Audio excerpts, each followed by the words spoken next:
I was constructing a crib for my new son when I overheard my wife talking to her parents saying, "I don't love him." She mentioned that I'm just a paycheck with hands. Her mother nodded in agreement, saying they would get custody once I break.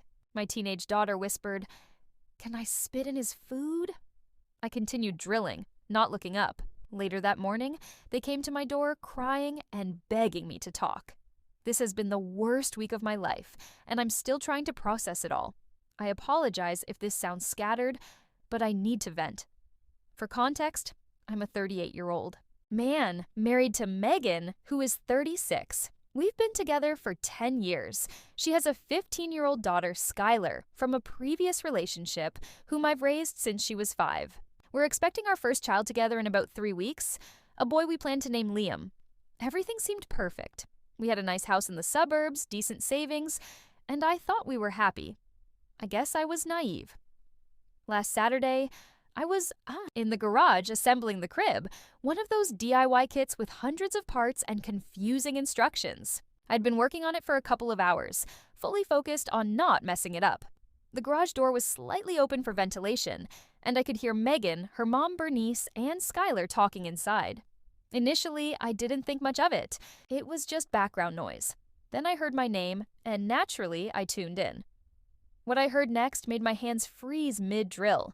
Megan was expressing her stress about the baby arriving, typical pregnancy talk, but then she started criticizing me, saying I was annoying and too clingy. Then she said something that has haunted me all week.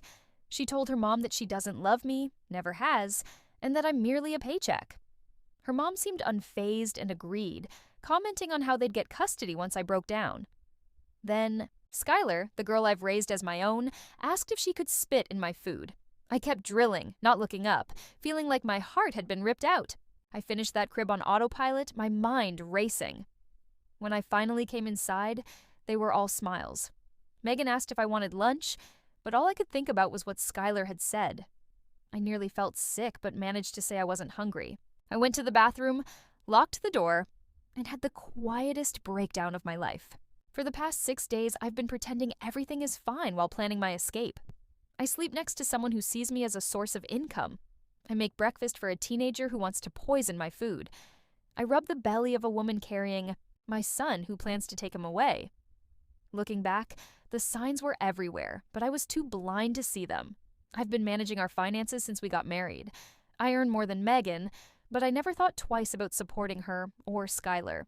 I paid for Megan to return to school a few years ago, bought Skylar a phone, a laptop, clothes, everything. All those times Megan insisted we maintain separate accounts for independence make sense now. Yesterday, I checked our joint account and discovered she had been saving money for months through small, unnoticeable transfers. I looked at her Amazon history, and she had been ordering baby items to be sent to her mom's house, things I knew nothing about. I went through our texts repeatedly. She had lied about working late when she was really with her friends. I found pictures of her with friends at restaurants on nights she claimed to be busy at work. Nothing that proves cheating, but definitely proof of deceit. Now I feel trapped in a nightmare. My son is about to be born, and I suspect Megan is planning something, likely to leave once she has the baby and feels secure, with Bernice in on it. I can't eat or sleep, but I keep pretending to be excited about the baby while feeling dead inside. It's maddening to sit at dinner with them, discussing baby names while knowing they see me as nothing more than a cash machine. I've been secretly recording our conversations using my smartwatch and have an appointment with a lawyer next. I'm documenting everything, from our financial records to screenshots of her lies.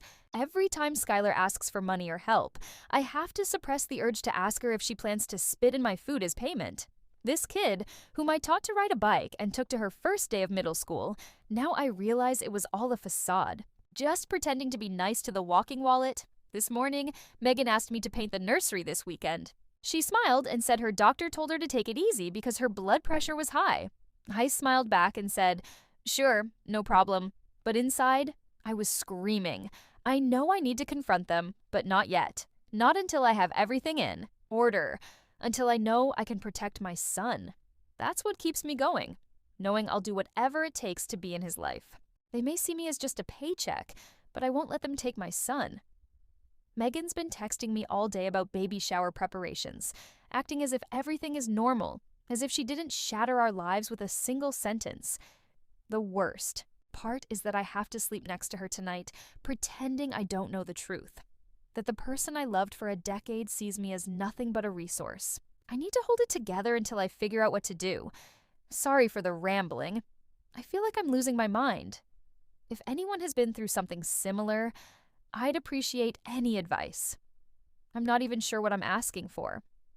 Maybe just needed to share this with someone.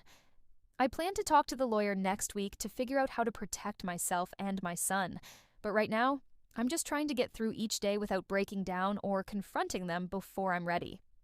Update. First off, wow at all the responses to my last post.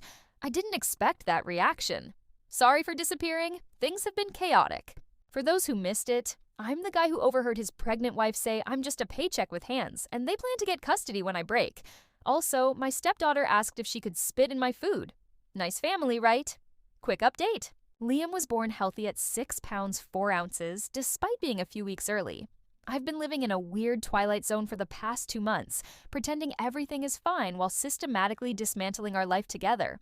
The hospital experience was surreal, standing there cutting the umbilical cord while knowing his mom sees me as an ATM with legs, looking at this tiny human that's part me and part someone who's been plotting against me. I cried my eyes, out in the hospital bathroom.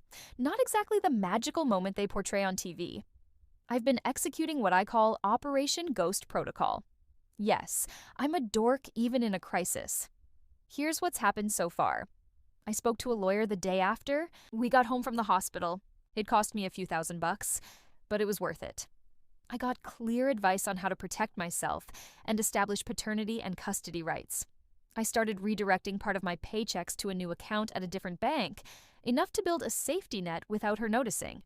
I bought a voice-activated recorder for the nursery, totally legal in my state, to capture all sorts of interesting conversations when I'm not around. I rented a small apartment across town, paying 3 months up front, and have been slowly moving essential items there when no one is home. Just clothes and personal items, nothing she'd immediately miss. I'm documenting everything, taking pictures of all the baby stuff I buy, keeping receipts, and noting every time I do night. Feedings or diaper changes. I set up a shared folder in the cloud with my lawyer, collecting all evidence, including recordings where they discussed me being a paycheck. The most disturbing incident happened last week when I caught Skylar actually spitting in my coffee when she thought I wasn't looking. I have a security camera in the kitchen that recorded the whole thing. She looked right at the mug, spat in it, and stirred it with a smirk that sent chills down my spine. This kid, whom I've raised since kindergarten, the one I taught to ride a bike and took shopping for her first school dance. Now it feels like those memories belong to someone else. Megan and Bernice have become worse since Liam arrived. They exclude me from decisions about our son. Yesterday, Bernice suggested they should take him for a weekend to give me a break. I smiled and said that was so thoughtful while mentally adding it to my evidence file. The most twisted part is Megan acting like the perfect wife in public, posting family pictures and tagging me in sappy posts about what an amazing dad I am. The comments are filled with heart emojis from people who have no clue what's going on. Meanwhile, she's been texting her mom about how annoying I am for wanting to hold my own son too much. Yes, I can see her texts. Another tip from my lawyer, cloud backup is a beautiful thing when you set up family electronics. I've been playing the exhausted but devoted new dad, getting up for night feedings, changing diapers, doing laundry, all while she complains to her friends that I'm not doing enough. The gaslighting is insane. She'll literally watch me do something and then tell someone I never do it. The hardest part is that I genuinely love being Liam's dad, especially during those quiet moments at 3 a.m. during feedings, when I whisper to him that I'll always be there for him, that I'll fight for him, and that one day he'll know the truth. Then I put him back in his crib and sleep on the couch because I can't stand being next to Megan anymore. My lawyer says I've built a strong case for at least 50-50 custody, maybe more, given the documentation we have. The plan is coming together, but timing is crucial. I've been waiting for the right moment to make my exit. That moment is happening tomorrow. Megan, Bernice, and Skylar are going shopping for Skylar's birthday. They'll be gone all day, hitting the mall, having lunch, and getting their nails done.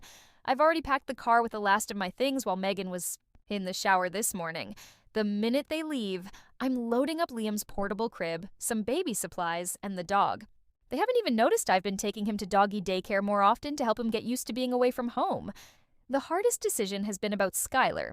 Despite everything, I've been her dad for 10 years. But after the recorded conversation and the spitting incident, I can't forgive that. She's old enough to know better, old enough to understand what she's doing. Still, leaving her feels like cutting off a limb. I wrote her a letter explaining that despite everything, I did love her as my daughter. Maybe someday she'll read it and understand. Maybe not. Megan keeps asking why I've been so quiet lately. I tell her I'm just tired from the baby. She has no idea what's coming. Honestly, there's a sick part of me that can't wait to see her face when she realizes I'm not the doormat she thought I was, that I heard everything, and that I've been 10 steps ahead this whole time.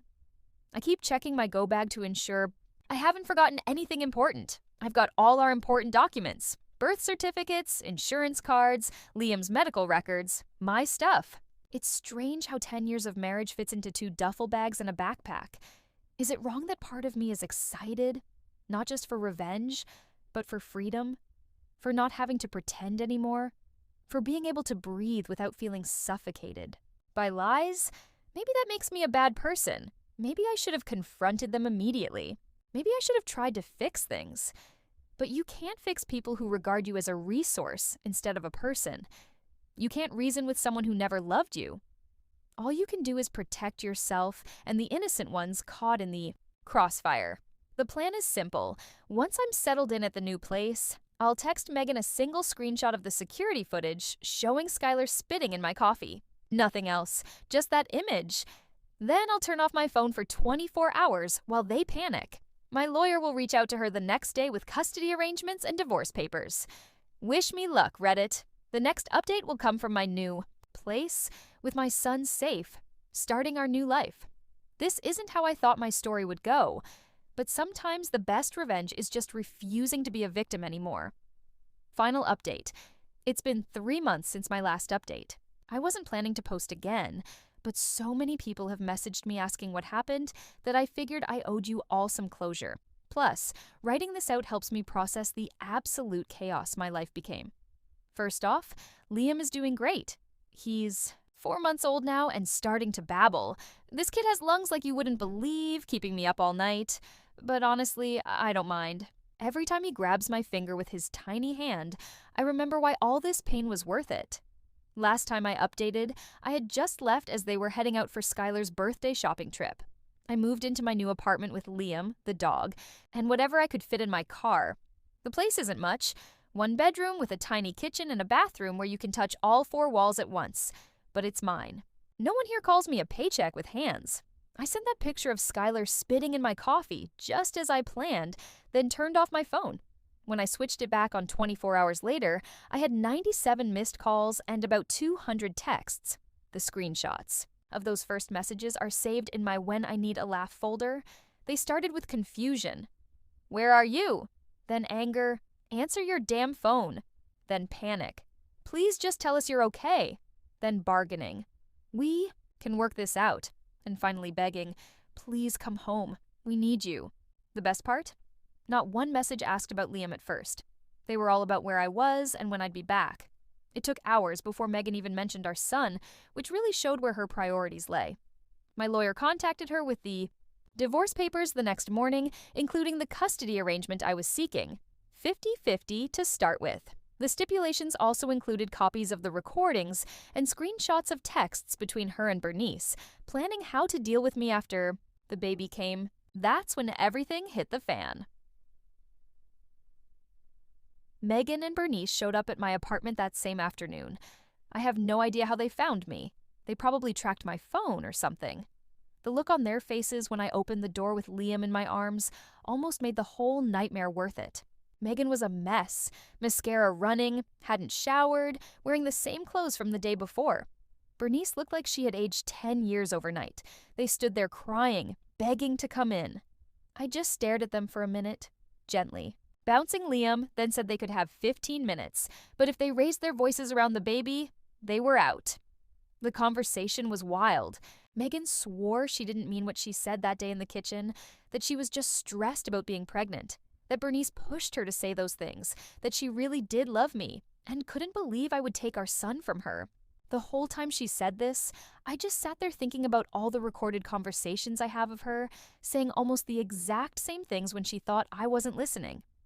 Bernice tried a different angle, starting with how disappointed she was in me for breaking up our family, then switched to threatening me with court, and how no judge would give custody to a father who kidnapped his child. When that didn't work, she offered money, saying she'd help with rent if I moved back home. The absolute audacity of this woman, who called me a paycheck, now trying to buy me off. I just pulled out my phone, hit play, and watched their faces as they heard their own voices echo back. Megan saying, "I'm just a paycheck with hands." Bernice saying they'd get custody when I broke. Skylar asking if she could spit in my food. And the conversation from 2 nights after Liam was born, where Megan told Bernice I was being too clingy with my baby and they needed to fix that. Then the cherry on top, the video of Skylar actually spitting in my coffee. Megan crumpled, sobbing so hard she could barely breathe. Bernice got quiet in that scary way older women do when they realize they've completely lost control of a situation. They asked if they could hold Liam, and I said no. That's when the truth finally came out. It turns out that without my income, they couldn't make the mortgage payment. Megan had maxed out 3 credit cards I didn't even know existed. Bernice had been counting on me to support them while they focused on the baby. Finding out I had receipts for every nasty thing they'd ever said about me behind my back, and that I'd been planning my exit for months completely blindsided them. After they left, I felt nothing. No satisfaction, no anger, just emptiness. Like I'd been running on adrenaline for so long that when it finally stopped, there was nothing left. The next few weeks were a blur of lawyer meetings, custody negotiations, and learning how to be a single dad. The temporary custody arrangement gave me 4 days, her 3 days each week. Every handoff was awkward. She'd try to start arguments, and I'd just ignore her, focusing on Liam's schedule, handing over his diaper bag, and walking away. Skylar texted me a few weeks after I left saying she was sorry that she missed me and asking if we could talk. The hardest thing I've ever done was not respond. This kid I tucked in at night for 10 years, the one whose nightmares I chased away. But every time I started to soften, I remembered her face as she spat in my coffee. The casual cruelty of it. How she must have been doing it for who knows how long. Some wounds don't heal. The court date came faster than expected. My lawyer crushed it, presenting all the evidence, the recordings, the texts, the video. Megan's lawyer tried to argue that I had set them up, that recording them without consent was illegal, but it's not in our state. The judge wasn't having any of it. One look at the financial records showing how Megan had been hiding money and credit cards pretty much sealed the deal. The final custody arrangement granted me primary physical custody. Megan gets every other weekend and 1 dinner visit per week with child support from her to me, which is ironic considering the whole paycheck with hands remark. She had to move in with Bernice after the house sold because she couldn't afford rent on her own. That was 2 months ago. Things have settled into a routine now. I found a better apartment, 2 bedrooms this time, with a little yard for the dog. I started therapy, shout out to BetterHelp, worth every penny, and joined a single dads group that meets at the park on Saturdays. Turns out I'm not the only guy who discovered his wife saw him as an ATM. The stories these guys share would curl your hair. Megan has changed, too. Strangely, she's become a more attentive mom during her limited time with Liam. She shows up for every visit, always on time, and texts to ask how he's doing on her days off. Maybe losing custody was the wake-up call she needed, or maybe she's just playing the long game. Either way, I keep everything documented just in case. Bernice still hates my guts, sending passive-aggressive gifts for Liam with little notes about how he should be with his mommy. They go straight into a box I'm saving for when he's older and asks questions about what happened. He deserves to know the truth someday, but not the sanitized version they'll try to feed him. The weirdest part? Last week, at drop-off, Megan asked if we could try again. She said she realized what she lost, that she did love me, but just didn't know how to show it. I looked at her holding our son, thought about how peaceful my little apartment is now, how I don't have to wonder if someone is spitting in my food or talking about me when I leave the room, and said no. Her face when she realized I meant it, that was the moment I finally felt free. So that's where things stand 1 year later. Not the life I planned, but maybe the one I needed. Liam's first birthday is next month, and I'm planning a small party, just us and a few friends. Megan will get her own time with him the next day. We're not friends, we're not enemies. We're just two people trying to raise a kid without messing him up too badly. Thanks for all the support, Reddit. I couldn't have made it through without you all. Life's still messy, but at least it's honest.